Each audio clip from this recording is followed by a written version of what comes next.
Hello students, welcome to step up academy. मैं अंजलि सिंह कुशवाहा और मैं हूं आपकी बायोलॉजी ट्यूटर। आज हम स्टार्ट करेंगे क्लास 12 के chapter number 5 that is molecular basis of inheritance. तो मेरे प्यारे स्टूडेंट्स, ये क्लास 12 में जो जेनेटिक्स वाली यूनिट है उसका चैप्टर नंबर 2 है। इसके पहले जो चैप्टर था chapter number 4 that is principles of inheritance and variation, वो जेनेटिक्स के टॉपिक में फर्स्ट यूनिट होती है, फर्स्ट चैप्टर होता है ना। और ये जो है वो सेकंड चैप्टर है। तो जो इसका जनरल ओवरव्यू है, चैप्टर ओवरव्यू है, मैं वो आपको पहले ही बता चुकी हूँ कि क्या क्या चीज़ें हैं जो आपको इस चैप्टर में पढ़ना है। आपने चैप्टर 4 में ये सीख लिया कि ठीक है, एक जनरेशन से दूसरी जनरेशन में जो चीज़ ट्रांसफर होती है वो होती है जीन। लेकिन अब अगर मैं आपसे क्वेश्चन पुट ऑन करूँ कि व्हाट इज़ अ जीन, तो आप मुझे जीन की अच्छी वाली डेफिनेशन सुनाएंगे कि ma'am, gene is a segment of DNA which is inherited from generation to generation, from one generation to another generation. लेकिन अब भी जीन क्या है? तो जीन क्या है? वो आंसर है सेगमेंट ऑफ डीएनए, मतलब कि it is related with DNA. तो अगर एक बहुत ही ब्रॉडर टर्म्स में एक्सप्लेन करना चाहूँ तो मैं ये बोल सकती हूँ ना कि एक जनरेशन से दूसरी जनरेशन में जो चीज़ ट्रांसफर होती है वो होता है डीएनए। आप भी बोलोगे यस मैम, अग्रीड। तो अब ये चैप्टर हमें बताएगा कि डीएनए क्या है, डीएनए किस चीज़ से मिलकर बना है, डीएनए का कॉम्पोजिशन क्या है, क्या सिर्फ बॉडी में डीएनए है कि उसके अलावा कोई और भी न्यूक्लिक एसिड है। तो ये सारा डिस्कशन करेंगे हम इस चैप्टर में। और उसमें भी आज जो हम पार्ट 1 पढ़ने वाले हैं वो होगा genetic material that is DNA. तो आपको पता है जेनेटिक मटीरियल जो हमारी बॉडी में प्रेजेंट है वो है डीएनए। लेकिन चैप्टर स्टार्ट कर रही हूँ मैं और आपको एक बात इमेजिन करने के लिए बोल रही हूँ कि जब तक हेडिंग नहीं आ जाती सर्च फॉर जेनेटिक मटेरियल, जो पार्ट 2 वीडियो होगा, तब तक आप ये मान लो कि आपको नहीं पता कि अभी हमारी बॉडी में जेनेटिक मटेरियल क्या है। It could be DNA, it could be RNA, it could be protein, कुछ भी हो सकता है ना। तो जब तक हमें पता नहीं चल रहा, हम इन टेक्स्ट पढ़ नहीं ले रहे हैं कि क्या होता है जेनेटिक मटेरियल, तब तक आप क्या करो, तब तक के लिए मान लो आपको नहीं पता है। अभी ये मत सोचो कि आपको डीएनए के बारे में सब कुछ पता है। तो ठीक है, यही सोच विचार के साथ आगे बढ़ते हैं। बहुत बड़ा चैप्टर है तो पेशेंस के साथ इसको पढ़ना स्टार्ट करते हैं और देखते हैं क्या होता है डीएनए। तो सबसे पहली बात, हमारी बॉडी में प्रेजेंट होते हैं न्यूक्लिक एसिड्स। क्या प्रेजेंट होते हैं? Nucleic acid. अब आप बोलोगे मैम न्यूक्लिक एसिड क्या होता है? तो सुनो मेरी बात ध्यान से। बॉडी में प्रेजेंट होते हैं बायोमोलिक्यूल्स। क्या प्रेजेंट होते हैं? Biomolecules. All the molecules present in a living organism are known as biomolecules. अब ये जो बायोमोलिक्यूल्स हैं, देखो यहाँ पे लिख रही हूँ मैं बायोमोलिक्यूल्स। अब ये जो बायोमोलिक्यूल्स हैं इसके अंदर बहुत सारी चीज़ें आती है। अब वो बहुत सारी चीज़ें क्या है? जैसे कि इसमें आ जाते हैं कार्बोहाइड्रेट्स, इसमें आ जाते हैं प्रोटीन्स, इसमें आ जाते हैं लिपिड्स और इसमें आ जाते हैं न्यूक्लिक एसिड्स। मतलब कि ये हमारी बॉडी में प्रेजेंट कुछ क्या है? ये हमारी बॉडी में प्रेजेंट कुछ बायोमोलिक्यूल्स हैं। उसमें से अगर मैं बात करूं कि न्यूक्लिक एसिड्स क्या हैं, तो आपकी बॉडी में जो 2 न्यूक्लिक एसिड प्रेजेंट हैं वो हैं डीएनए एंड आरएनए। तो आपकी बॉडी में जो 2 न्यूक्लिक एसिड प्रेजेंट है वो कौन से हैं? DNA and the RNA. मैं पूछूं कि प्रोटीन्स कौन से प्रेजेंट हैं, तो there are thousands of proteins present in your body. Lipids कौन से हैं? तो लिपिड्स में भी बहुत वैरायटी है जो आपकी बॉडी में प्रेजेंट है। कार्ब्स कौन कौन से प्रेजेंट है या कौन से आप कंज्यूम करते हो, तो उसमें भी बहुत वैरायटी है। लेकिन अगर मैं न्यूक्लिक एसिड्स की बात करूँ तो there are only 2 nucleic acids which are present in your body. और न्यूक्लिक एसिड क्या है? न्यूक्लिक एसिड एक पॉलीमर है। न्यूक्लिक एसिड क्या है? एक पॉलीमर है। और उसका मोनोमर क्या है? मैं डीएनए नहीं बोलूंगी, मैं बोलूंगी न्यूक्लियोटाइड। मैं क्या बोलूंगी? न्यूक्लियोटाइड। तो अब न्यूक्लियोटाइड क्या है, डीएनए का उसमें क्या रोल है, न्यूक्लिक एसिड क्या है, अब हम ये बातें स्टार्ट कर सकते हैं। तो अभी आपको इतना क्लियर हो गया कि हमारी बॉडी में न्यूक्लिक एसिड्स क्या है? बायोमोलिक्यूल्स हैं जो प्रेजेंट हैं। और हमारी बॉडी में सिर्फ 2 ही न्यूक्लिक एसिड्स होते हैं, पहला होता है डीएनए, दूसरा होता है आरएनए। और उसमें से अभी हम जिसकी डिटेल स्टडी करने जा रहे हैं वो है डीएनए। ठीक है, तो चलो देखते हैं क्या होता है DNA. Nucleic acids DNA and the RNA are the building block of genetic material. तो हमारी बॉडी में जो भी हमारा जेनेटिक मटेरियल है वो सिर्फ और सिर्फ किससे मिलके बना है, न्यूक्लिक एसिड से। और दो न्यूक्लिक एसिड जो हमारी बॉडी में है वो कौन कौन से हैं, डीएनए एंड आरएनए। तो आपको समझ में आ गया, जो चीज ट्रांसफर हो रही है, जीन ट्रांसफर हो रही है, तो जीन क्या है, gene is a nucleic acid और डीएनए। क्लियर हुआ ये वाला कंसेप्ट? तो यही समझना सबसे पहले, मतलब चैप्टर शुरू करने से पहले ये समझना बहुत जरूरी है कि हम पढ़ने क्या जा रहे हैं। तो हम वो चीज़ की डिटेल स्टडी करने जा रहे हैं जो एक जनरेशन से दूसरी जनरेशन में ट्रांसफर हो रही है, दैट इज द डीएनए। और वो है क्या, केमिकल नेचर क्या है उसका, तो it is a nucleic acid, it is a nucleic acid. चलो, DNA is the genetic material in most of the organism. तो मोस्ट ऑफ द ऑर्गेनिज्म में जेनेटिक मटेरियल क्या होता है, डीएनए और आरएनए में से डीएनए। हमें भी जेनेटिक मटेरियल क्या है, DNA. RNA is the genetic material in some viruses. तो अब आप बोलोगे मैम आरएनए है, किसी में तो होता होगा ना जेनेटिक मटेरियल, हम में नहीं है तो किसी और में तो होता होगा।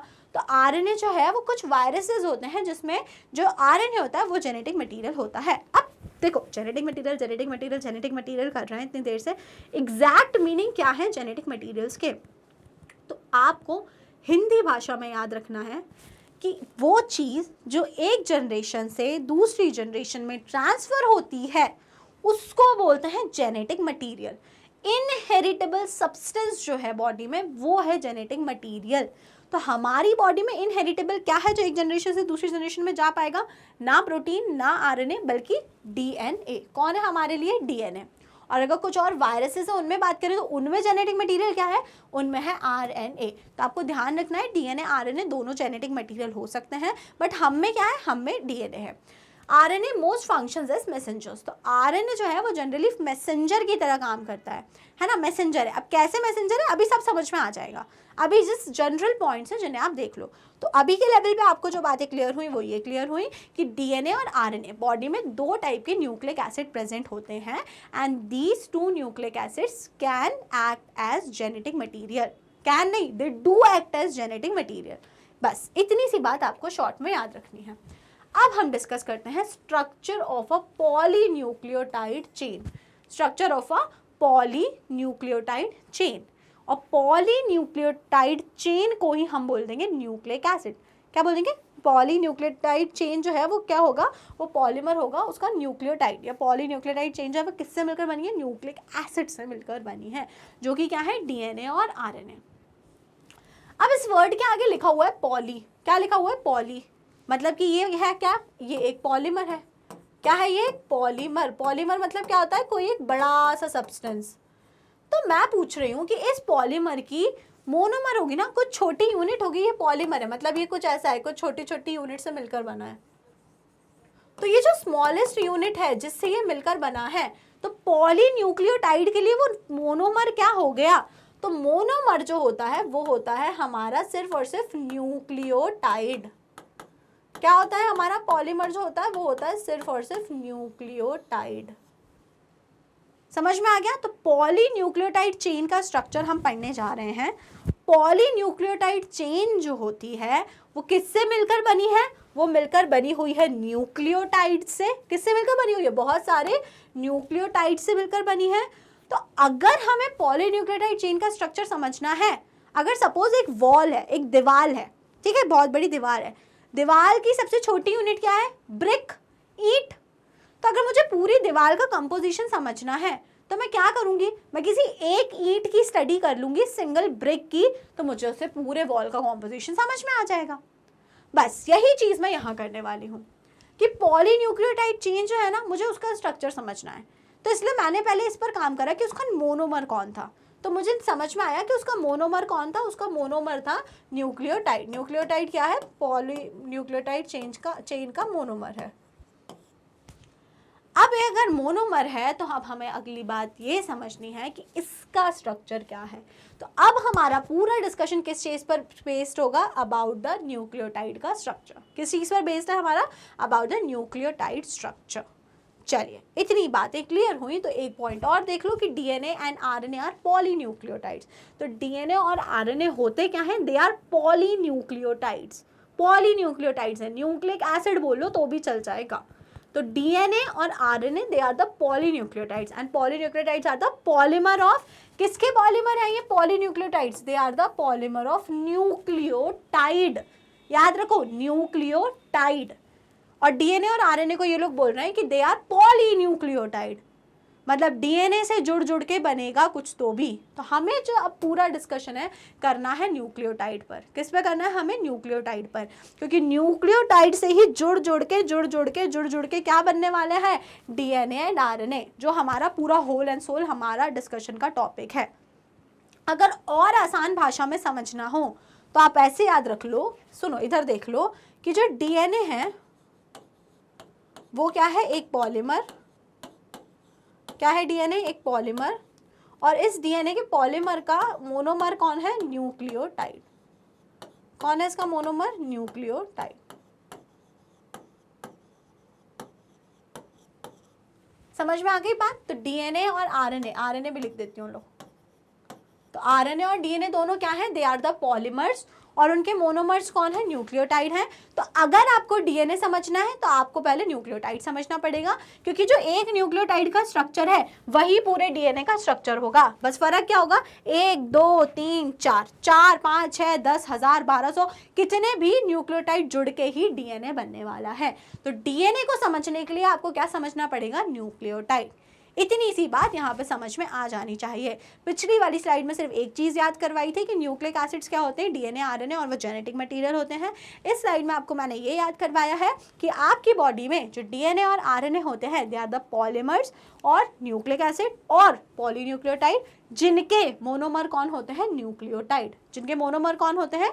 न्यूक्लियोटाइड। तो अब यहाँ से जो आगे जो भी डिस्कशन होने वाला है तो it is totally based on nucleotide.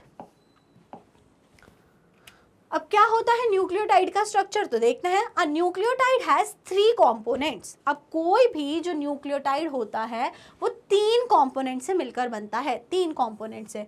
और वो क्या है 3 कंपोनेंट? मतलब आपको समझ में ये आना चाहिए कि न्यूक्लियोटाइड 3 चीज़ों से मिलकर बना है। क्या है वो 3 चीज़ें? सबसे पहली चीज़ जो इसमें होती है वो होता है नाइट्रोजनस बेस। क्या होता है इसमें सबसे पहले?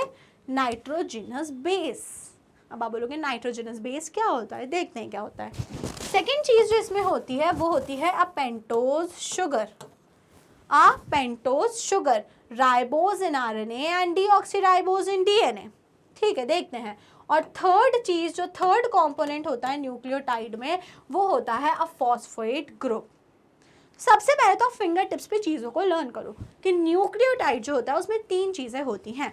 सबसे पहला उसमें होता है नाइट्रोजनस बेस। एक बेस होता है, और वो कैसा बेस है? नाइट्रोजन कंटेनिंग बेस, तो उसको बोला नाइट्रोजनस बेस। सेकेंड चीज़ जो उसमें होती है वो होती है शुगर। क्या होती है? शुगर। और ये कैसी शुगर है? पेंटोज शुगर, मतलब 5 कार्बन की शुगर होती है, pentose sugar. And then third उसमें क्या लिखा है? थर्ड उसमें एक होता है फॉस्फोरस ग्रुप। कौन सा ग्रुप होता है? Phosphorus group. तो सिर्फ और सिर्फ 3 चीज़ों से जुड़कर बन जाएगा एक न्यूक्लियोटाइड। 3 चीज़ें क्या होने वाली हैं आपको ये समझ में आ गया। अब ये कैसे जुड़ेंगी ये अब हम देखते हैं। शुगर्स की अगर हम बात कर रहे हैं तो पेंटोज शुगर की अगर हम बात कर रहे हैं तो आरएनए में होती है राइबोज शुगर और डीएनए में होती है डीऑक्सीराइबोज शुगर। अब राइबोज शुगर का स्ट्रक्चर क्या होता है? डीऑक्सीराइबोज शुगर का स्ट्रक्चर क्या होता है? ये आने वाली कॉन्सेक्यूटिव वीडियोस में हम लोग देख लेंगे। तो अभी आपको क्लियर हुआ क्या कि न्यूक्लियोटाइड 3 कंपोनेंट से मिलकर बना है, a nitrogenous base, a pentose sugar and a phosphate group. ठीक है, अब सबसे पहले बात करते हैं, एक एक करके तीनों कंपोनेंट्स को डिटेल स्टडी करेंगे। तो सबसे पहले अगर हम नाइट्रोजनस बेसिस का डिस्कशन करें तो नाइट्रोजनस बेसिस को आप डिफाइन कैसे करोगे? आपने पढ़ा है केमिस्ट्री में, एसिड्स होते हैं, बेसिस होते हैं, सॉल्ट होते हैं। तो यहाँ पे जो बेसिस हैं वो कैसे बेसिस हैं? दे आर नाइट्रोजन कंटेनिंग, उनमें नाइट्रोजन प्रेजेंट है। तो ऐसे बेसिस जिसमें नाइट्रोजन प्रेजेंट होती है उनको हम बोल देते हैं नाइट्रोजनस बेस।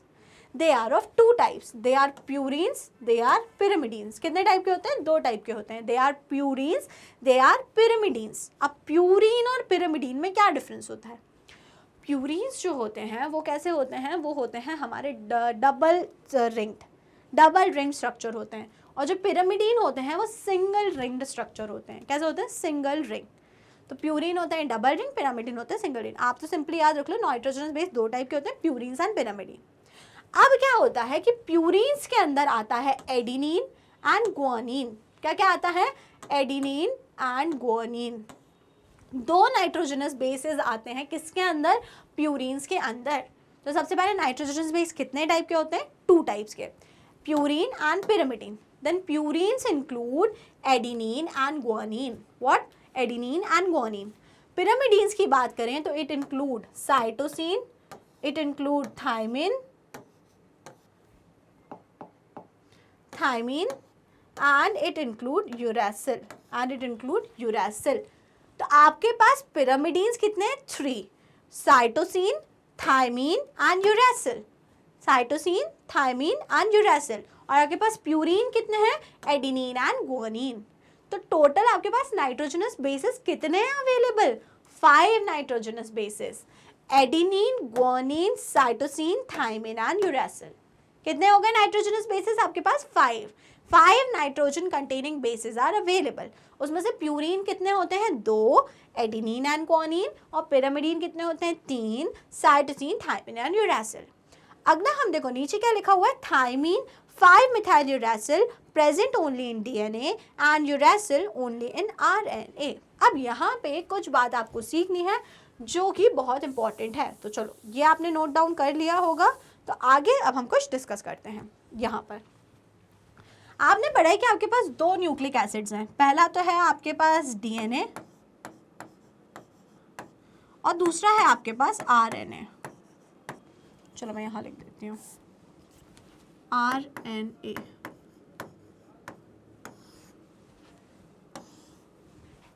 डीएनए और आरएनए दोनों में ही ये नाइट्रोजनस बेसिस प्रेजेंट होते हैं.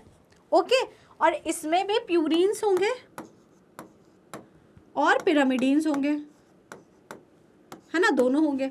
और इसमें भी प्यूरीन्स होंगे और इसमें भी पिरामिडीन्स होंगे. मतलब प्यूरीन और पिरामिडीन्स दोनों में प्रेजेंट है डीएनए और आरएनए में. लेकिन अब आपको याद क्या रखना है? प्यूरीन की अगर हम बात करें तो डीएनए में प्रेजेंट होगा एडिनिन एंड ग्वानिन. 2 ही होते हैं तो यहाँ पे 2 प्रेजेंट होंगे. अगर हम आरएनए की बात करें तो इसमें भी प्रेजेंट होंगे प्यूरीन में एडिनिन और ग्वानिन. ठीक है.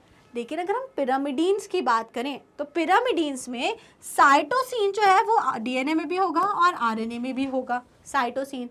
लेकिन जो हमारा डीएनए है उसमें होता है थायमिन और जो हमारा आरएनए है उसमें होता है यूरासिल. उसमें क्या होता है? यूरासिल. तो अगर मैं पूछूं name 4 nitrogenous bases that are present in DNA, तो आप मुझे क्या आंसर करेंगे? Adenine, guanine, cytosine and thymine. Uracil नहीं होता डीएनए में.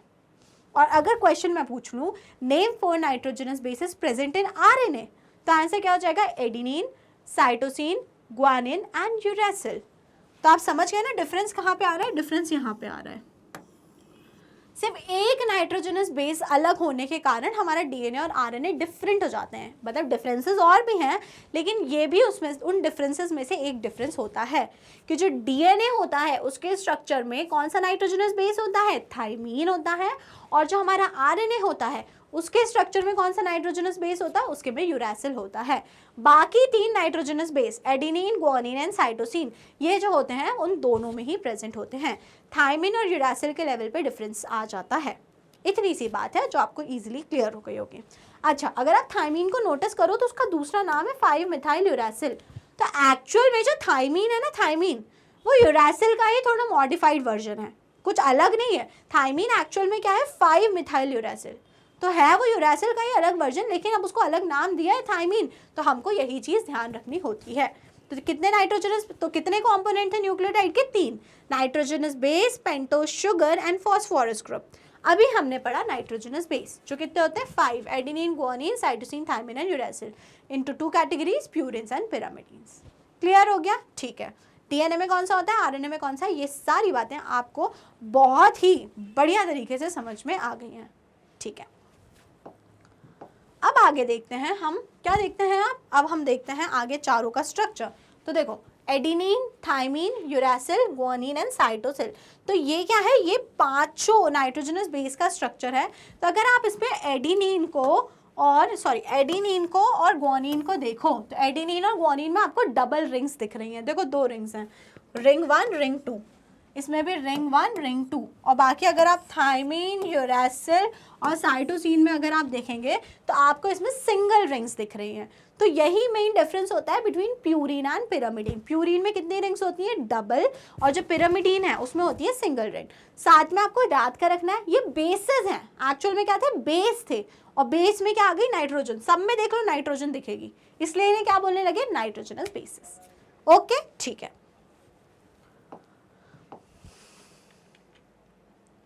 अब अगर हम देखें a nitrogenous base is linked to the pentose sugar. अब क्या होता है कि आपने नाइट्रोजनस बेस पढ़ लिया, अब देखो बीच में जो स्ट्रक्चर प्रेजेंट होता है, this is the pentose sugar. This is the pentose sugar, 5 carbon वाली शुगर। आपने पढ़े शुगर्स क्या क्या हो सकते हैं? मोनोसेकेराइड्स हो सकते हैं, डाइसेकेराइड्स हो सकते हैं, पॉलीसेकेराइड्स हो सकते हैं, है ना? बेसिकली कुछ भी हो सकते हैं शुगर्स जो होते हैं। अब यहाँ पर कार्बन के नंबर के बेसिस पे आप बोलते हो, अगर एक ही है, सिंगल मोनोमर है तो इट इज मोनोसेकेराइड, मतलब सिंगल यूनिट तो मोनो, दो है तो डाई, और फिर उसके बाद में पॉली हो जाता है। यहाँ पे डिस्कशन चल रहा है नंबर ऑफ कार्बन का, तो इसको राइबोज शुगर क्यों बोल रहे हैं? इसको राइबोज इसलिए बोल रहे हैं क्योंकि, सॉरी पेंटोज इसलिए बोल रहे हैं बिकॉज इट हैज 5 कार्बन। कितने कार्बन इसमें? 5 कार्बन प्रेजेंट हैं। तो जो सेकेंड कॉम्पोनेंट है पेंटोज शुगर, तो वो कैसी वाली शुगर है? ऐसी शुगर है जिसमें 5 कार्बन है। इसमें देखो 1 2 3 4 एंड 5। तो ये कौन सी शुगर हो गई? ये हो गई हमारी पेंटोज शुगर। तो आप ऐसे मान लो जो न्यूक्लियोटाइड बनने वाला है उसमें ये बिल्कुल सेंटर का स्ट्रक्चर फॉर्म करती है पेंटोज शुगर। पेंटोज शुगर कौन सा स्ट्रक्चर फॉर्म करिए? बिल्कुल सेंट्रल स्ट्रक्चर। अब ये पेंटोज शुगर ने सेंट्रल स्ट्रक्चर फॉर्म कर लिया। अब और क्या हम पढ़ चुके हैं? नाइट्रोजनस बेस पढ़ चुके हैं। तो ये पेंटोज शुगर और नाइट्रोजनस बेस, ये नाइट्रोजनस बेस और ये पेंटोज शुगर, इनको आपस में कनेक्टेड रहना पड़ेगा ना। तो नाइट्रोजनस बेस पेंटोज शुगर के फर्स्ट कार्बन से जाके जुड़ता है। कौन से कार्बन से? फर्स्ट कार्बन से जाके जुड़ता है। और किस बॉन्ड के थ्रू? ये जो बॉन्ड इनके बीच में फॉर्म हुआ, ये वाला बॉन्ड, इस बॉन्ड को बोलते हैं ग्लाइकोसिडिक बॉन्ड। क्या बोलते हैं?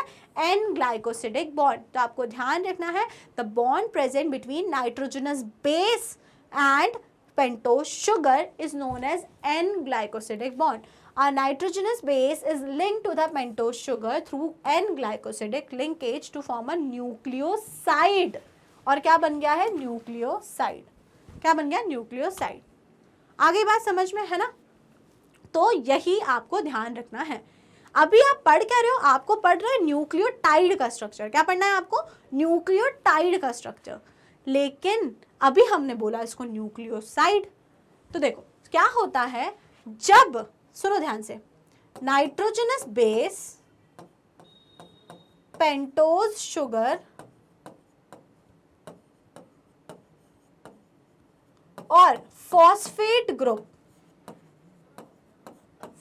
ग्रुप, जब ये तीनों चीजें मिल जाती हैं, ये तीनों चीजें, तो क्या बन जाता है? तो हमारा बन जाता है न्यूक्लियोटाइड। क्या बन जाता है? न्यूक्लियोटाइड। लेकिन जब नाइट्रोजनस बेस और पेंटोज शुगर मिलता है, सिर्फ और सिर्फ फॉस्फेट ग्रुप अभी नहीं आया सीन में, तो ये जो स्ट्रक्चर है इन दोनों का कॉम्बिनेशन, ये कहलाता है न्यूक्लियोसाइड। क्या कहलाता है? न्यूक्लियोसाइड। तो मैं ऐसा भी तो बोल सकती हूँ ना, न्यूक्लियोटाइड कैसे बनता है? न्यूक्लियोसाइड प्लस फॉस्फेट ग्रुप, इसको मिला के भी हम बोलेंगे न्यूक्लियोटाइड। समझ में आ गई आपको बात? तो न्यूक्लियोटाइड क्या होता है? Nitrogenous base, pentose sugar and phosphate group, तीनों जब मिले तो इट इज अ न्यूक्लियोटाइड। लेकिन अभी उसमें हम इन दोनों में, नाइट्रोजनस बेस और पेंटोज शुगर में, फॉस्फेट ग्रुप अभी नहीं जुड़ा है, फॉस्फोरस अभी नहीं जुड़ा है, तो structure is known as nucleoside. इस स्ट्रक्चर को क्या बोलते हैं? न्यूक्लियोसाइड। तो आपको ध्यान रखना है न्यूक्लियोसाइड क्या होता है, न्यूक्लियोटाइड क्या होता है। ओके, तो ये हो गया न्यूक्लियोसाइड, है ना? इतना आपको अच्छे से क्लियर हो गया होगा। चाहे तो आप इसका स्क्रीनशॉट कर लीजिए। ओके, ठीक है, क्लियर कर देती हूँ एक बार मैं आपके लिए स्क्रीन।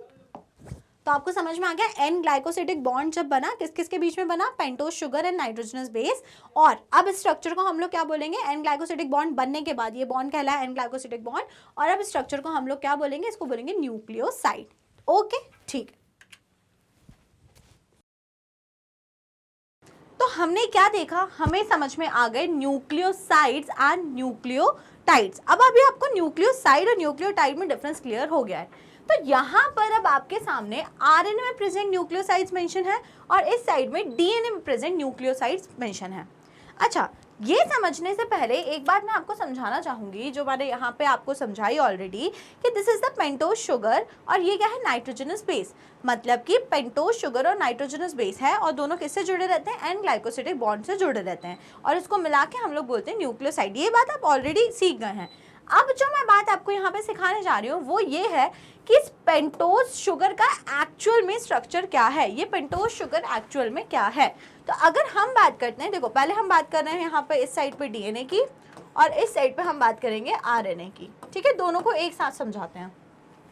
डीएनए का फुल फॉर्म क्या होता है? डीएनए का फुल फॉर्म होता है डीऑक्सी राइबो न्यूक्लिक एसिड। क्या फुल फॉर्म होता है इसका? जो स्टार्ट होता है डी का मतलब होता है डीऑक्सी राइबो न्यूक्लिक एसिड, यही मतलब होता है ना इसका। और आरएनए का क्या मतलब होता है? आरएनए का मतलब होता है राइबो न्यूक्लिक एसिड। इसमें डीऑक्सी नहीं आ रहा है, तो ये यहाँ पे जो डीऑक्सी राइबो है और वहां पे जो राइबो है, ये वर्ड आए किससे? तो जो राइबो वर्ड है वो डराइव हुआ शुगर से, जिसका नाम है राइबोज। क्या नाम है जिस शुगर का? Ribose. And ribose is a 5 carbon containing sugar. कैसी शुगर है वो? 5 कार्बन कंटेनिंग शुगर। तो मैं आपको स्ट्रक्चर ड्रॉ करके दिखा रही हूँ राइबोज का, ध्यान से देखिएगा। सबसे पहले मैंने एक ऑक्सीजन बनाया, देन 1 कार्बन, देन एक और कार्बन, यहाँ पे एक कार्बन, एक और कार्बन और ये एक रिंग बन गई और यहाँ पे CH2 और यहाँ OH। ठीक है, ये एक स्ट्रक्चर मैंने ड्रॉ करा। अगेन सिमिलर स्ट्रक्चर मैं यहाँ पे ड्रॉ कर रही हूँ।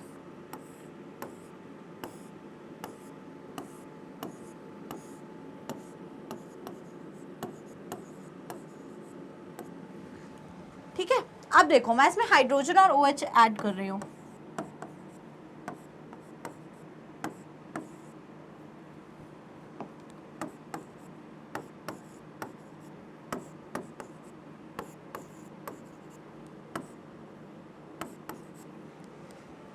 ठीक है, अब यहाँ भी सेम चीज़ है, वही करते हैं।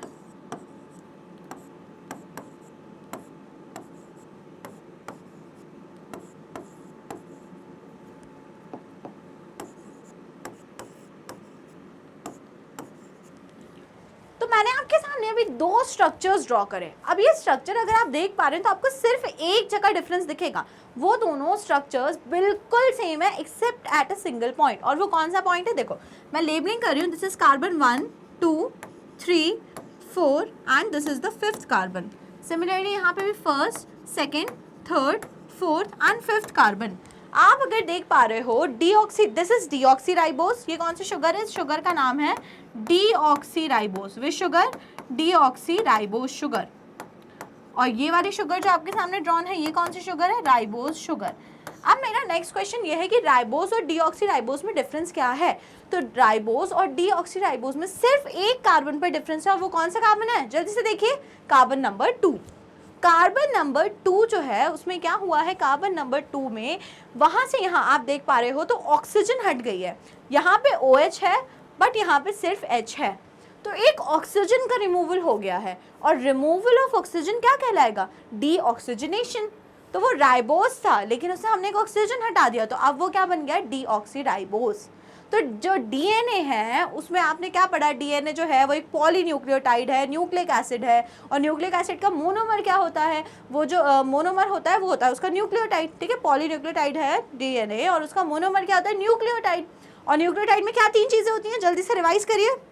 सबसे पहला होता है पेंटोज शुगर, दूसरा क्या होता है? नाइट्रोजनस बेस, और तीसरा क्या होता है? Phosphate group. इन 3 चीज़ों से मिलकर बनता है हमारा न्यूक्लियोटाइड। अब यहाँ पे जब हम डिस्कस जो कर रहे हैं वो हम डिस्कस कर रहे हैं a structure of a ribose sugar which is a pentose sugar. 5 carbon वाला जो शुगर है, तो डीएनए में कौन सा शुगर है? Deoxy ribose. और आरएनए में कौन सा है? राइबोज। तो आपको ये चीज़ अच्छे से क्लियर होनी चाहिए। बाकी हमने नाइट्रोजनस बेसिस भी डिस्कस कर लिए हैं कि डीएनए में कौन से नाइट्रोजनस बेसिस होते हैं और आरएनए में कौन कौन से नाइट्रोजनस बेसिस होते हैं। और पेंटोज शुगर और नाइट्रोजनस बेस, इन दोनों को जोड़ने वाला जो बॉन्ड होता है वो क्या कहलाता है? N glycosidic bond. So this is it. हम सीख चुके हैं न्यूक्लियोसाइड्स का स्ट्रक्चर। क्या सीख लिया हमने? न्यूक्लियोसाइड्स का स्ट्रक्चर। अब हम आगे बात करते हैं about the naming of the nucleosides कि न्यूक्लियोसाइड्स को नाम कैसे देते हैं। तो क्या नाम रखते हैं उनके? देखो, अगर कोई राइबोज शुगर है, क्योंकि अभी हम आरएनए में डिस्कस कर रहे हैं, तो राइबोज शुगर है, शुगर तो राइबोज ही रहेगी, इसमें भी, इसमें भी, इसमें भी, क्योंकि आरएनए है। लेकिन नाइट्रोजनस बेसिस बताओ जरा कौन कौन से हो सकते हैं अगर आरएनए है? कौन सा नहीं होगा अगर आरएनए है तो? वेरी गुड, थाइमीन नहीं होगा। कौन सा नहीं होगा? थाइमीन। थाइमीन की जगह क्या होगा? यूरैसिल। क्या होगा? यूरैसिल। तो अगर साथ में जो नाइट्रोजनस बेस है वो एडिनिन जुड़ा है, तो इस वाले न्यूक्लियोसाइड का नाम क्या हो गया? एडिनोसिन। अगर ग्वानिन के साथ, अगर राइबोज है उसके साथ में ग्वानिन नाइट्रोजनस बेस जुड़ा है, तो नाम क्या हो गया न्यूक्लियोसाइड का? ग्वानोसिन। अगर यहाँ पे साइटीन जुड़ा है, साइटोसिन जुड़ा है, कौन? साइटोसिन होता है ना हमारा नाइट्रोजनस बेस, वो अगर यहाँ पे जुड़ा है तो न्यूक्लियोसाइड का नाम क्या हो गया? साइटिडीन। और अगर लास्ट में यूरैसिल जुड़ा हुआ है as a nitrogenous base with ribose sugar, तो न्यूक्लियोसाइड का नाम क्या हो जाएगा? यूरिडीन। क्या हो जाएगा? यूरिडीन। तो न्यूक्लियोसाइड का नाम क्या होगा? ये किस पर बेस्ड है? ये बेस्ड है कि कौन सा नाइट्रोजनस बेस यहाँ पर प्रेजेंट है। अगर एडिनिन प्रेजेंट है तो एडिनोसिन, ग्वानिन प्रेजेंट है तो ग्वानोसिन, अगर साइटोसिन प्रेजेंट है तो it will be cytidine, and अगर यूरैसिल प्रेजेंट है तो इट विल बी यूरिडीन। तो ये क्या हो गए? न्यूक्लियोसाइड्स इन आरएनए। अब हम यहाँ पे बात करते हैं न्यूक्लियोसाइड्स इन डीएनए। तो न्यूक्लियोसाइड्स इन डीएनए में किस चीज़ पर डिपेंड करेगा? Again nitrogenous bases. और डीएनए में कौन सा नाइट्रोजनस बेस नहीं हो सकता है? तो वो होता है कौन सा? यूरैसिल नहीं होता, थाइमीन होता है। कौन सा? यूरैसिल नहीं होता बल्कि थाइमीन होता है। तो अगेन यहाँ पे शुगर कौन सी हो जाएगी? डीऑक्सीराइबोज। डीआर का मतलब डीऑक्सीराइबोज, प्लस यहाँ पे कौन सा बेस होगा? Nitrogenous base is adenine. तो अब यहाँ पे क्या बन गया? डीऑक्सीएडिनोसिन। यहाँ पे क्या होगा? वही सेम, डीऑक्सीराइबोज प्लस कौन सा? ग्वानिन। यहाँ पे भी deoxyribose plus cytosine plus deoxyribose, और यहाँ पे रहेगा थाइमीन। तो न्यूक्लियोसाइड्स के जो नेम है, और या फिर अभी मैं आपको न्यूक्लियोटाइड की भी जो नेमिंग सिखाऊंगी, तो न्यूक्लियोसाइड्स और न्यूक्लियोटाइड की नेमिंग किस चीज़ पर डिपेंड करती है? डिपेंड्स करती है कि उसमें नाइट्रोजनस बेस कौन सा प्रेजेंट है। तो देख लिया ना आपने नाइट्रोजनस बेस के हिसाब से कैसे कैसे नेम्स चेंज हो रहे हैं। ठीक है, तो ये था पूरा सब कुछ न्यूक्लियोसाइड्स के बारे में। अब क्या देखना है हमें? Nitrogen base, sugar, phosphate group and nucleotide. अब हमको वो सिखाने जा रहा है स्ट्रक्चर ऑफ अ न्यूक्लियोटाइड। तो न्यूक्लियोटाइड, हम न्यूक्लियोसाइड सीख गए। न्यूक्लियोसाइड क्या होता है? नाइट्रोजनस बेस प्लस शुगर, इसको मिला के क्या बोल देते हैं? नाइट्रोजनस बेस प्लस शुगर को मिला के बोल देते हैं न्यूक्लियोसाइड। और अब जिसमें जैसे ही फॉस्फेट भी आके जुड़ गया इन दोनों में, तो इज इक्वल्स टू क्या हो जाएगा? इन तीनों को मिला के अब हम बोलेंगे न्यूक्लियोटाइड। क्या बोलेंगे हम? न्यूक्लियोटाइड। तो आप कहानी देखो कहाँ तक सीख चुके हो। आप कहानी सीख चुके हो यहाँ तक कि पेंटोज शुगर और कौन जुड़ चुका है? Nitrogenous base. अभी इसको भूल जाओ, ये नहीं है, मैं खड़ी हो जाती हूँ, फॉस्फेट आपको दिखेगा ही नहीं, है ना। तो आप कहाँ तक सीख चुके हैं? आप सीख चुके हैं कहानी पेंटोज शुगर के साथ नाइट्रोजनस बेस जुड़ गया। By which bond? N glycosidic bond. ये 1 नंबर का जो बॉन्ड है, ये कौन सा बॉन्ड है? N glycosidic bond. लिख देते हैं यहाँ पे।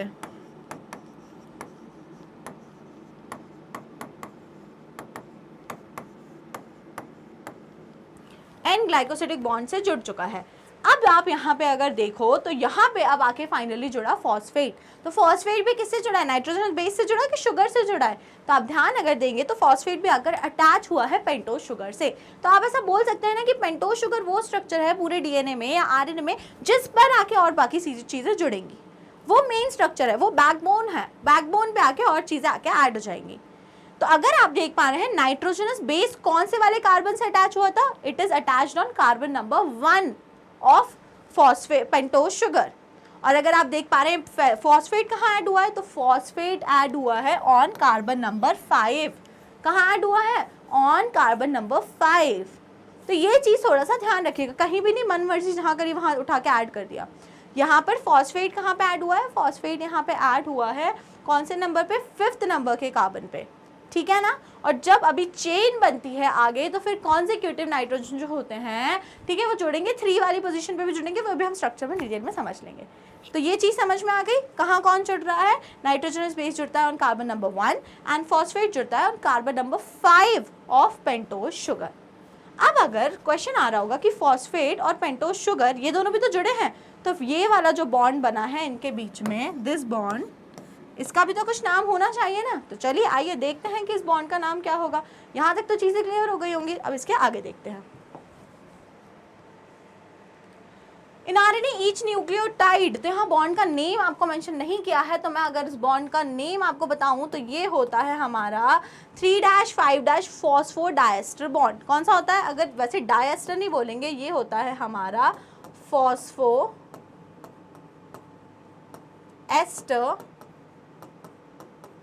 Bond. Which bond? Phosphoester bond. तो आप ध्यान रखिएगा, अगर कोई आपसे क्वेश्चन पूछ रहा है कि पेंटोज शुगर और फॉस्फेट किस बॉन्ड के थ्रू अटैच होते हैं, तो उस बॉन्ड का नाम क्या है? Phosphoester bond. क्या नाम है? Phosphoester bond. और अगर पेंटोज शुगर और नाइट्रोजनस बेस का कोई क्वेश्चन आपसे पुट ऑन करता है तो आंसर क्या हो जाएगा? N glycosidic bond. क्या हो जाएगा? N glycosidic bond. Okay students, ठीक है।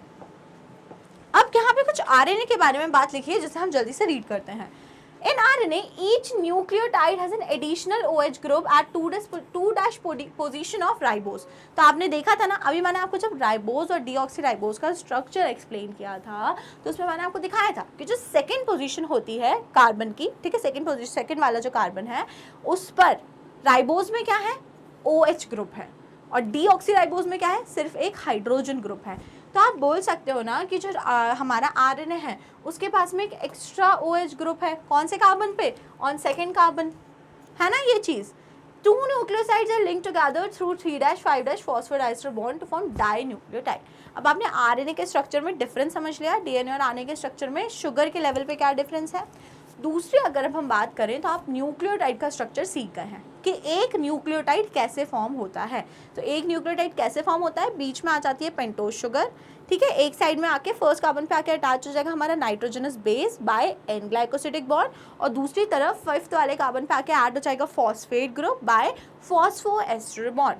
ये हमारा क्या रेडी हो गया? ये हमारा एक न्यूक्लियोटाइड रेडी हो गया। वो दीवार का जो एग्जाम्पल दिया था उसमें से एक ईंट, एक ब्रिक रेडी हो गई है। अब क्या होगा?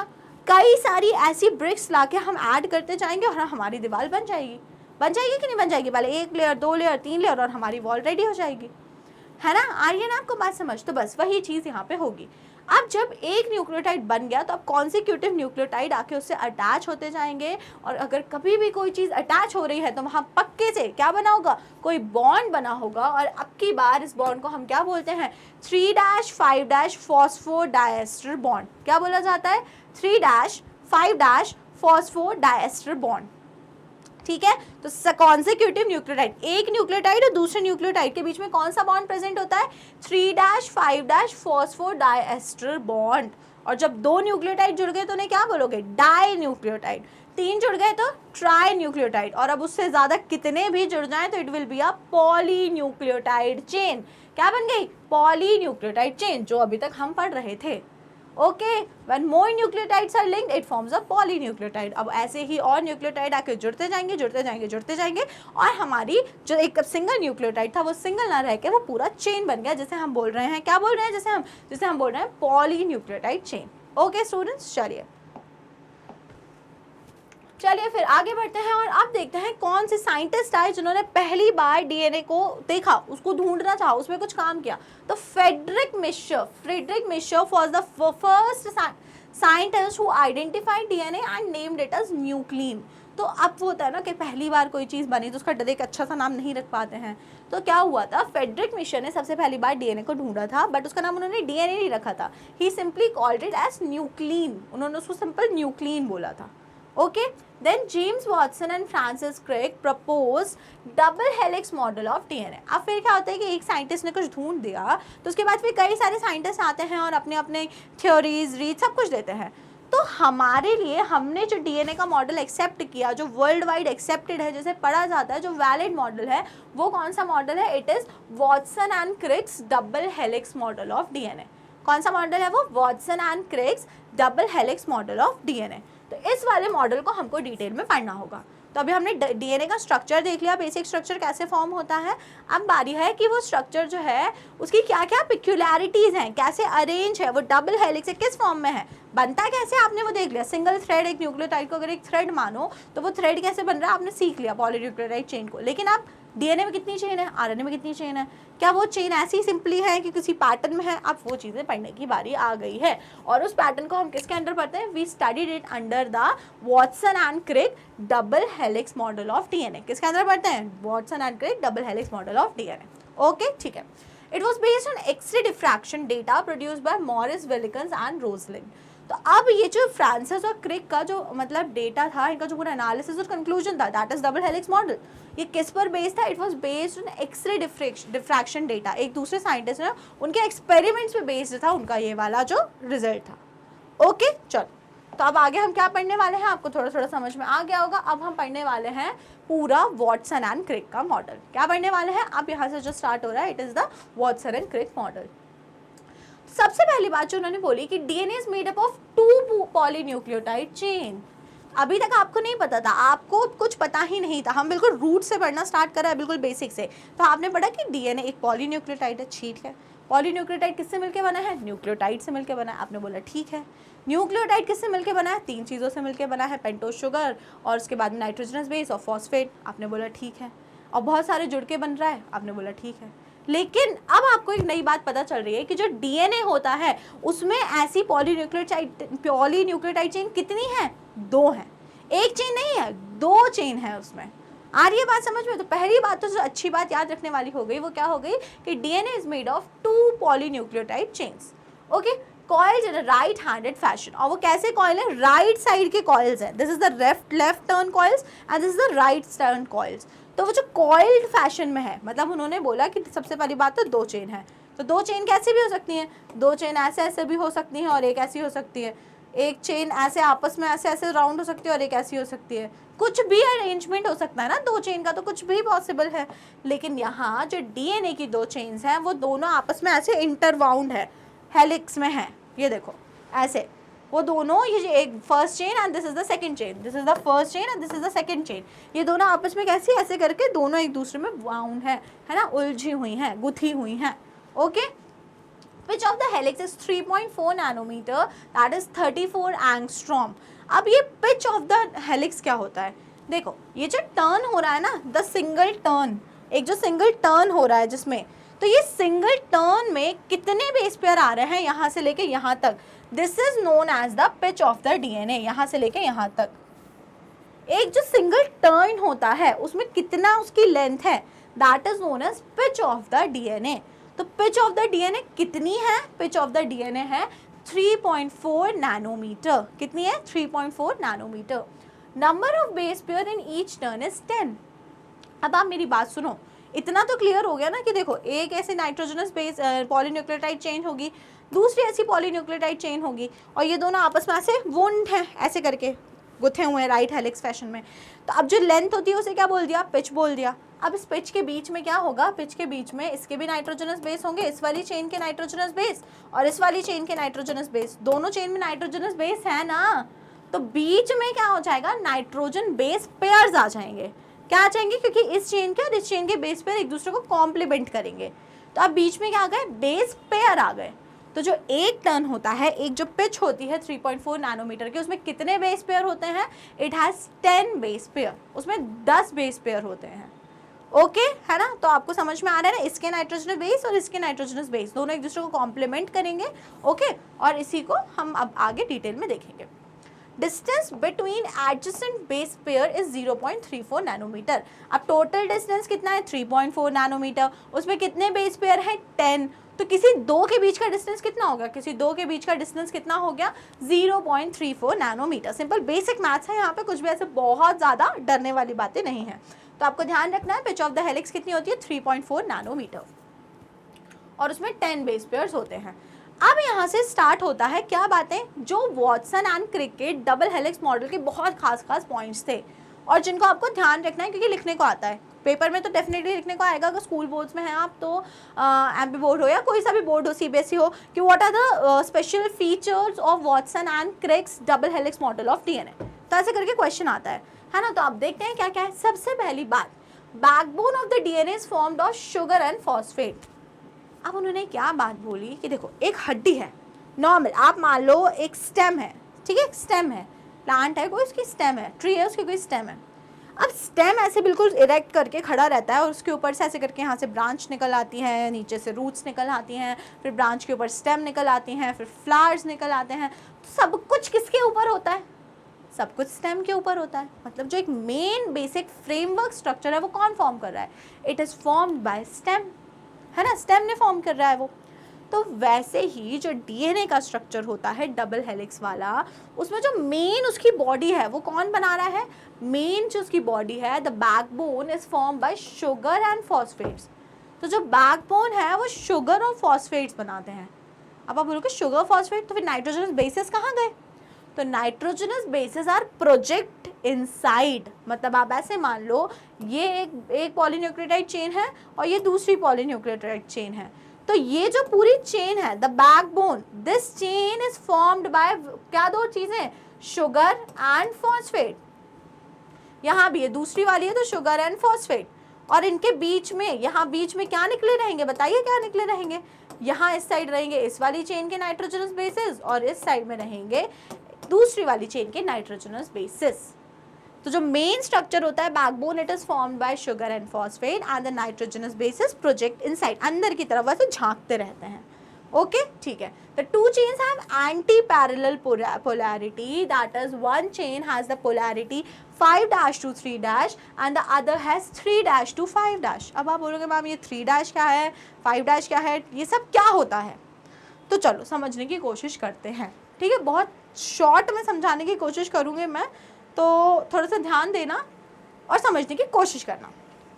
देखो एक है ये पेंटोज शुगर, जल्दी से एक पेंटोज शुगर हम ड्रॉ करते हैं। यहाँ पे हमने बनाया 5th कार्बन, ये हो गया हमारा 5th कार्बन, ओके। और यहाँ पे मैंने जोड़ दिया फॉस्फेट और यहाँ पे मैंने जोड़ दिया नाइट्रोजनस बेस। ये एक न्यूक्लियोटाइड बन गया, ठीक है। एक और यहाँ पे न्यूक्लियोटाइड बना देती हूँ मैं। यहाँ पे हो गया अगेन कोई सा नाइट्रोजनस बेस। इसको हम नाइट्रोजनस बेस क्यों लिख रहे हैं? इसको मैं लिख देती हूँ एडिनिन है इसमें, और इसमें जोड़ देते हैं हम लोग साइटोसिन। क्या जोड़ देते हैं हम लोग इसमें? साइटोसिन। और अगेन यहाँ पे क्या जुड़ा रहेगा? यहाँ पे जुड़ा रहेगा फॉस्फेट 5th कार्बन पे। अब दूसरे साइड ये तो एक हो गया है ना, और ये दोनों कैसे जुड़े रहेंगे? तो ये दोनों कैसे जुड़े रहते हैं बताइए? ये दोनों ऐसे जुड़े रहते हैं, ऐसे जुड़े रहते हैं। ये 1st कार्बन, ये 2nd कार्बन, ये 3rd कार्बन, ये 4th कार्बन और ये 5th कार्बन। सिमिलरली इसका भी 1st, 2nd, 3rd, 4th, 5th। तो फर्स्ट न्यूक्लियोटाइड सेकंड न्यूक्लियोटाइड के कौन से कार्बन से जुड़ा है? तो अगर आप देख पा रहे हैं फर्स्ट न्यूक्लियोटाइड के 3rd वाले कार्बन से इसका 5th वाला कार्बन जो फॉस्फेट ग्रुप है उसने बॉन्ड बना लिया। तो इसीलिए इसको क्या बोल रहे थे? 3' 5' फॉस्फोडाइएस्टर बॉन्ड। ये जो डॉटेड लाइंस में मैंने ड्रॉ किया है, this is 3' 5' phosphodiester bond. Okay, ठीक है। तो ये एक पॉलीन्यूक्लियोटाइड चेन हो गई।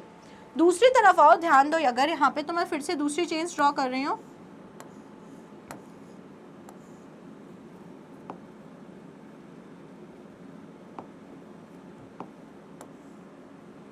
है ना, तो यहाँ पे अगर 1 2 3 4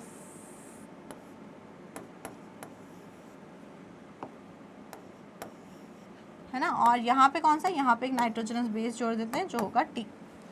इसको मैंने उल्टा बना दिया इस न्यूक्लियोटाइड को। एक और न्यूक्लियोटाइड बना रही हूँ, अगेन सिमिलर इसी के जैसा बनाऊंगी, उल्टा।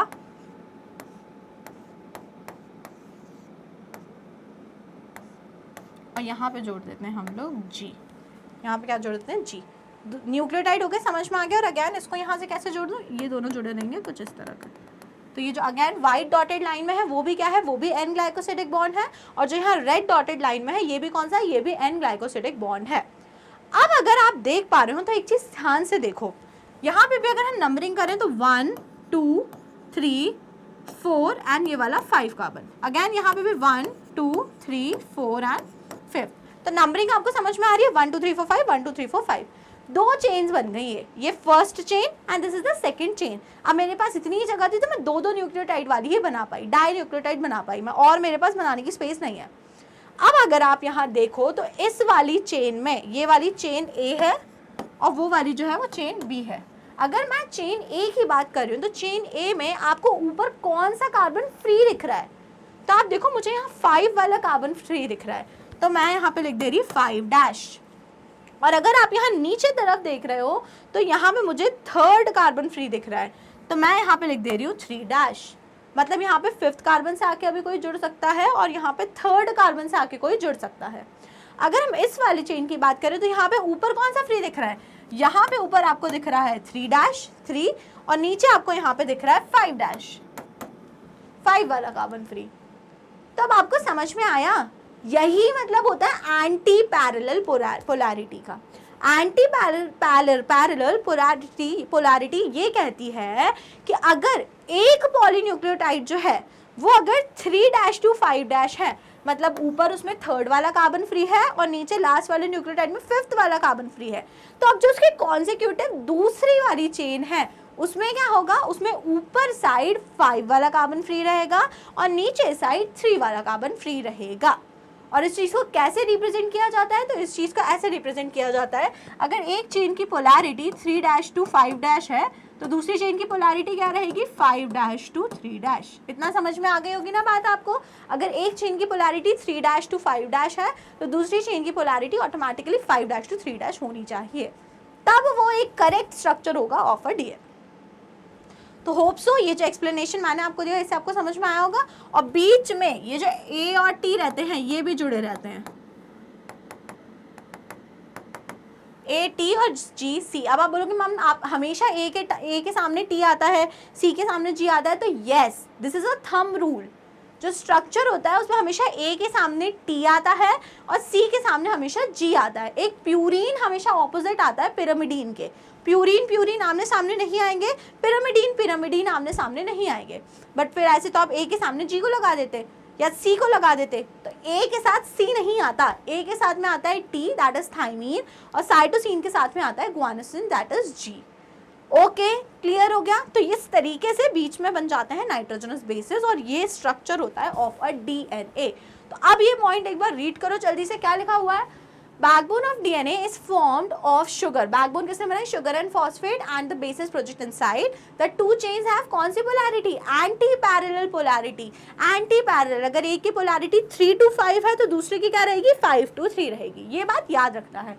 That is, one chain has the polarity 5 dash to 3 dash and other chain has the polarity 3 dash to 5 dash. इतनी बातें हमको क्लियर हो गई and these are the some features of Watson and Crick's double helix model of DNA. अब आगे देखते हैं कुछ और पॉइंट्स। ओके तो इसको चाहो तो ड्रॉ कर लेना।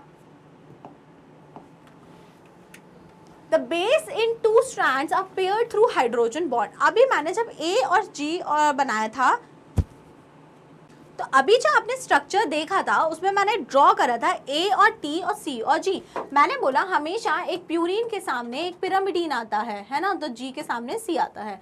ये हम डीएनए की बात कर रहे हैं। और अगर आरएनए की करते तो टी की जगह क्या हो जाता? यूरैसिल हो जाता। तो ये बात आपको ध्यान रखनी है कि एक चेन के नाइट्रोजनस बेस दूसरी वाली चेन के नाइट्रोजनस बेस से कैसे जुड़ते हैं? They are connected through hydrogen bonds. किसके थ्रू जुड़ते हैं?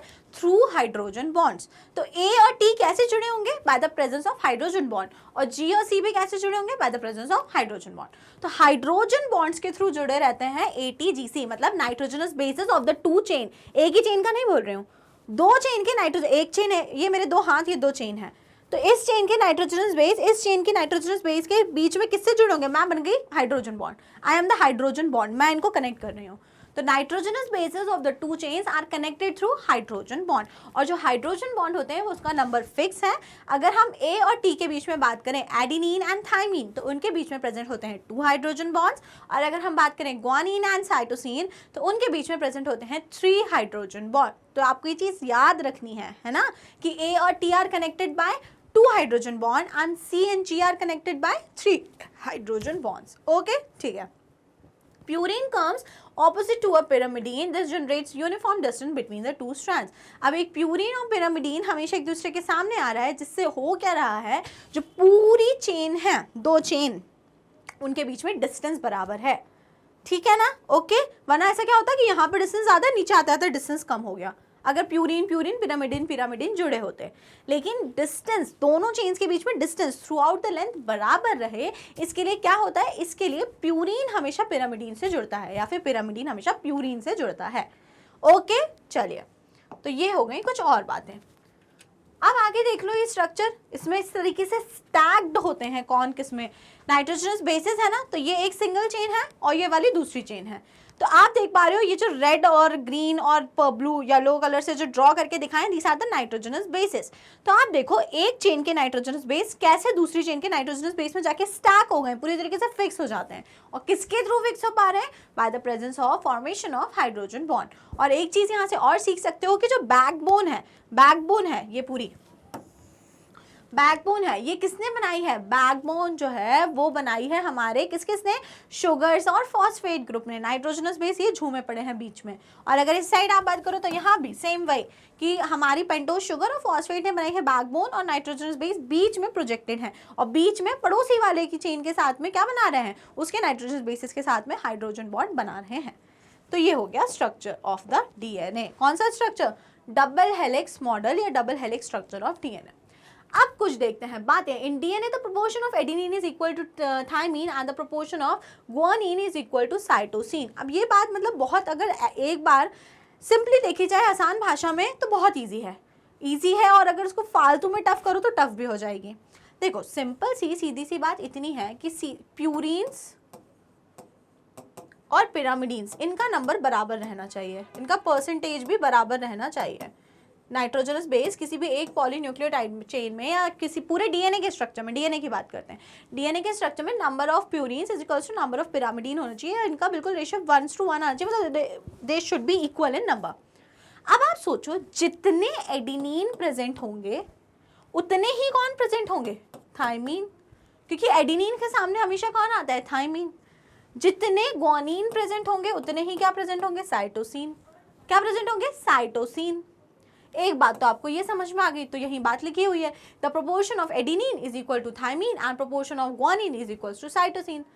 और दूसरी बात आपको क्या समझ में आ रही है इस वाले स्टेटमेंट से, कि हमेशा purines that is adenine plus guanine should be equals to pyrimidines that is thymine plus cytosine. अगर हम किसकी बात कर रहे हैं, डीएनए की, और अगर आरएनए की बात करेंगे तो purines should be equal to pyrimidines. बात दोनों में वही है, बस थाइमीन की जगह यूरेसिल आ जाएगा।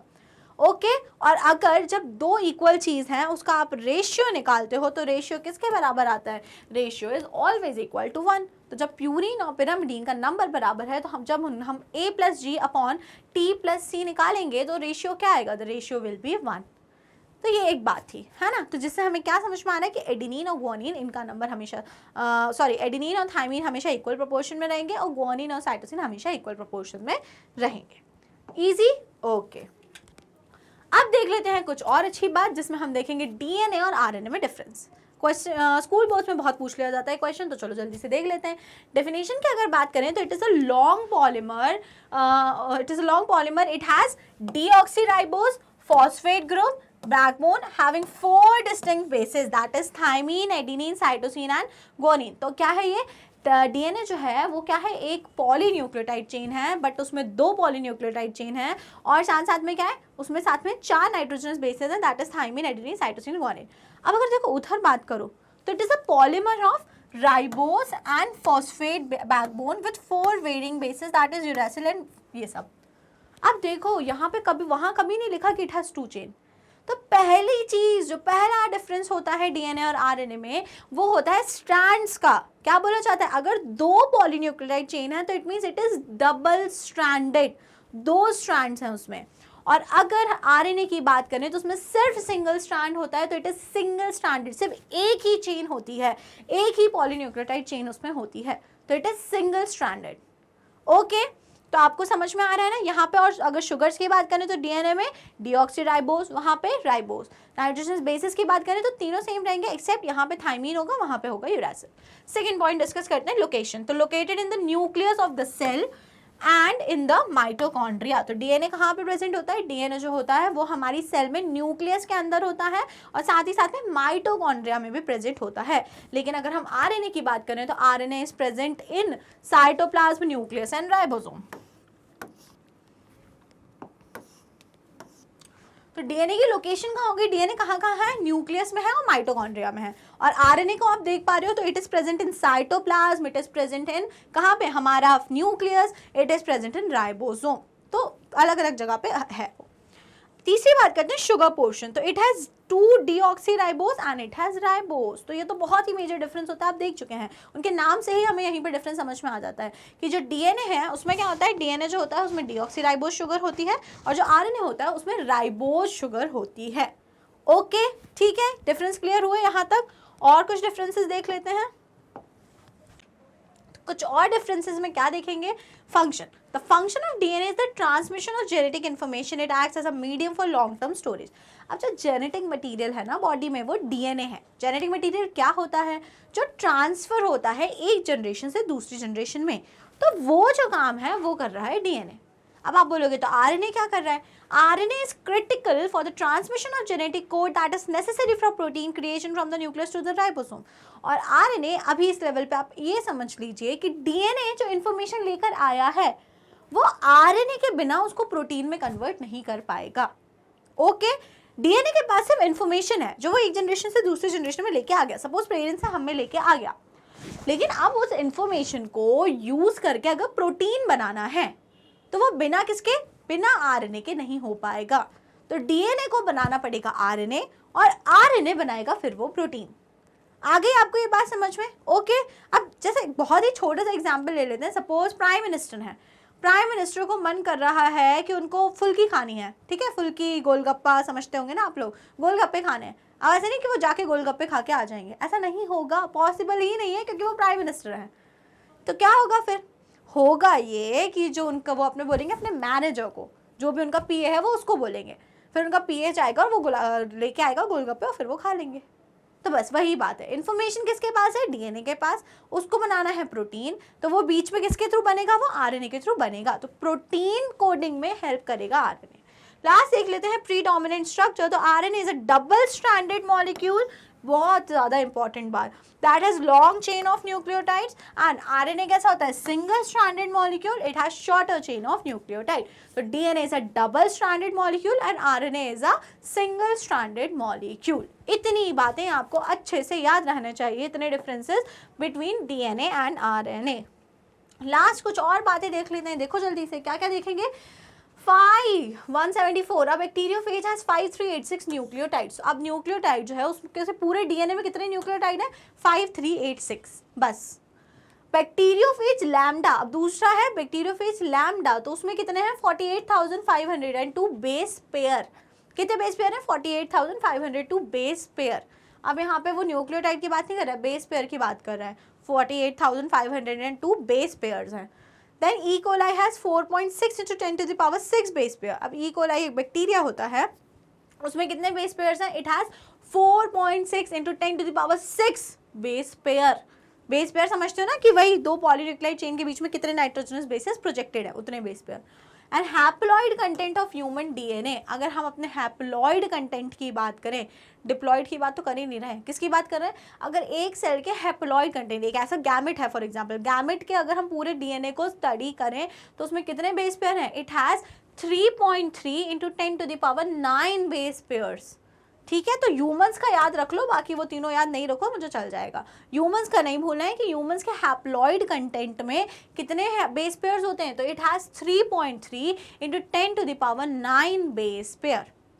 तो इससे आपको ये आइडिया हो जाना चाहिए कि जेनेटिक मटेरियल बहुत सारा है, डीएनए बहुत सारा है, जो पॉलीन्यूक्लियोटाइड चेन है, डबल हेलिक्स है, स्ट्रक्चर समझ में आ गया, लेकिन ये बहुत सारा है। इसको इतने सारे को हमारी इतनी सी बॉडी में कैसे अकोमोडेट किया गया, क्या कर दिया इसको। देखो इसको इस चीज़ से समझो, वो होता है जब सिलाई करते हैं तो एक वाइट कलर का स्ट्रक्चर होता है, इसे गिट्टी बोला जाता है, उस पर धागा लिपटा होता है। वो धागा जो होता है अगर उस सारे धागे को खोल दो तो वो ज़्यादा जगह कंज्यूम करेगा कि उसे वाइंड कर दो किसी चीज़ पे जिसपे वो करा जाता है, उस स्ट्रक्चर को गिट्टी जिसे बोला जाता है, कि तब वो कम जगह कंज्यूम कर रहा है। तो ऑब्वियस ही बात है, जब आप उसको प्रॉपर्ली वाइंड कर देते हो किसी चीज़ पे तो वो कम जगह कंज्यूम कर रहा है। उसे खोल के पटक दो आप, हो सकता है वो पूरा रूम कैप्चर कर ले, उसमें इतना सारा धागा है।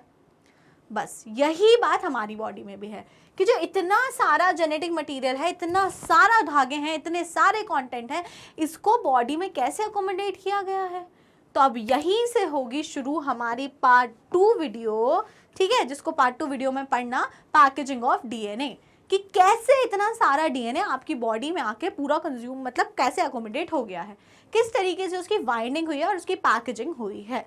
ओके, तो ये था very basic about the DNA RNA, है ना। तो ये समझना जरूरी है, क्योंकि अब तब जाके आगे जेनेटिक्स समझ में आएगा। अब जब डीएनए ही नहीं पता होगा तो रेप्लिकेशन कैसे समझोगे, तो इसीलिए ये थोड़ा सा वीडियो इंपॉर्टेंट हो जाता है।